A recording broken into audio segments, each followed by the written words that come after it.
नमस्कार दोस्तों, बहुत बड़ी खुशखबरी लेकर आया हूं मकान मालिक और किराएदारों के लिए, क्योंकि केंद्र सरकार ने पास किया एक महत्वपूर्ण कानून जिसका नाम है मॉडल टेनेंसी एक्ट 2020। दोस्तों, इस कानून के जरिए दोनों के राइट्स एवं इंटरेस्ट को बैलेंस किया गया है और साथ में जो 2011 के सेंसस के मुताबिक 1 करोड़ से ज़्यादा ऐसी प्रॉपर्टीज़ हैं हमारे देश में जो ऐसी खाली पड़ी है, वैकेंट पड़ी है, तो इसका भी इस्तेमाल हो सके, मकान मालिक को उनका रेंट की इनकम हो। और जो जिनके पास घर नहीं है, जो लोग छोटे गांव से शहरों में आते हैं अपने सपने को साकार करने के लिए, चाहे कोई प्रोफेशनल हो, स्टूडेंट हो, लेबर हो या कोई बिजनेसमैन हो, तो उनको भी अच्छे से एक घर मिल जाए और मकान मालिक के दिल में एक विश्वास पैदा हो।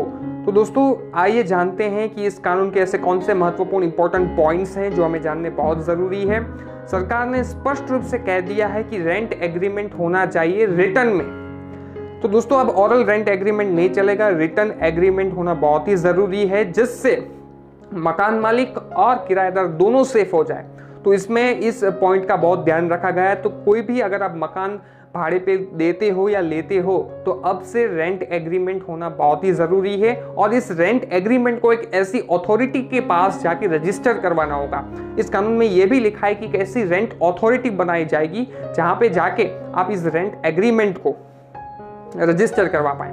दूसरी बात, एक डिस्प्यूट्स, अगर कोई भी मसला होता है किराएदार और मकान मालिक के बीच में, कोई डिस्प्यूट होता है तो वो कोर्ट में नहीं जाएंगे लेकिन रेंट कोर्ट में जाएंगे, क्योंकि इस कानून के जरिए एक रेंट अथॉरिटी बनाई गई है। वहां पे जाके अब आपका मसला सॉल्व होगा। इसका फायदा ये होगा कि जल्द से जल्द डिस्प्यूट्स का रिजोल्यूशन निकलेगा, सॉल्यूशन निकलेगा।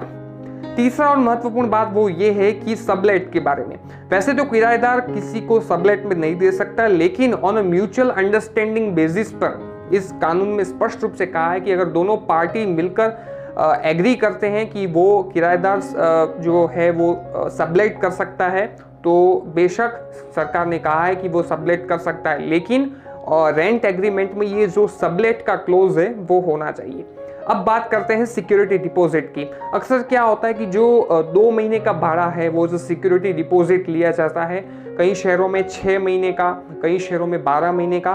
तो इस कानून के जरिए सरकार ने साफ रूप से कह दिया है कि और रेसिडेंशियल प्रॉपर्टीज हैं तो 2 महीने का भाड़ा एज अ सिक्योरिटी डिपॉजिट मकान मालिक जो है वो ले सकता है, और कॉमर्शियल अगर आपकी प्रॉपर्टी है तो 6 महीने का भाड़ा एज अ सिक्योरिटी डिपॉजिट ले सकता है। तो स्पष्ट रूप से इस कानून में कह दिया जिससे कोई डिस्प्यूट ही ना हो।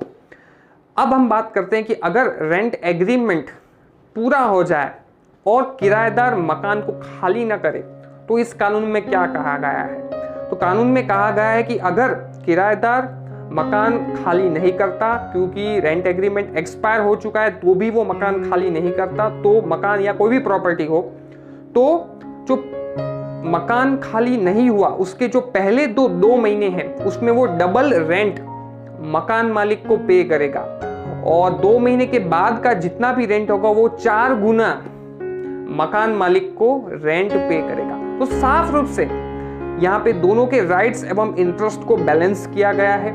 जो राइट मकान मालिक को मिलने चाहिए वो इस कानून के माध्यम से दिए गए हैं, और जो राइट और इंटरेस्ट किराएदार को देने चाहिए वो भी इस कानून ने दिए। अब दोस्तों हम बात करते हैं रेंट रिवीजन की। दोस्तों, रेंट रिवीजन का मतलब ये है कि क्या बीच में अगर आपका एग्रीमेंट चालू है तो क्या बीच में रेंट को हम बढ़ा सकते हैं। तो सरकार ने ये कहा है कानून के माध्यम से कि अगर किराएदार और मकान मालिक के बीच में पहले से तय हो चुका है रेंट एग्रीमेंट में क्लोज है, तो ये रेंट को बढ़ा सकता है। रेंट क्यों बढ़ेगा?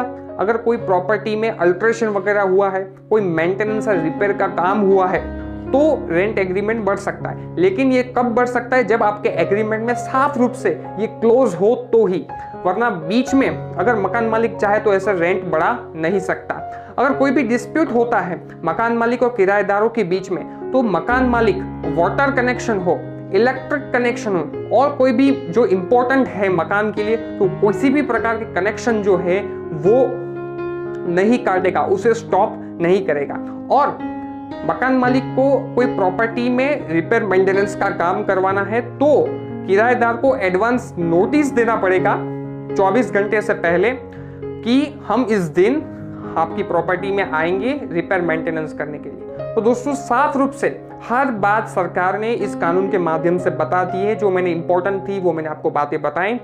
और कोई भी सवाल है तो आप हमसे पूछ सकते हैं। कमेंट बॉक्स में अपनी राय जरूर दीजिए, वीडियो को लाइक कीजिए, काफी सारे लोगों को शेयर कीजिए। दीजिए इजाजत, मिलते हैं नेक्स्ट वीडियो में। तब तक के लिए नमस्कार, जय हिंद, वंदे मातरम।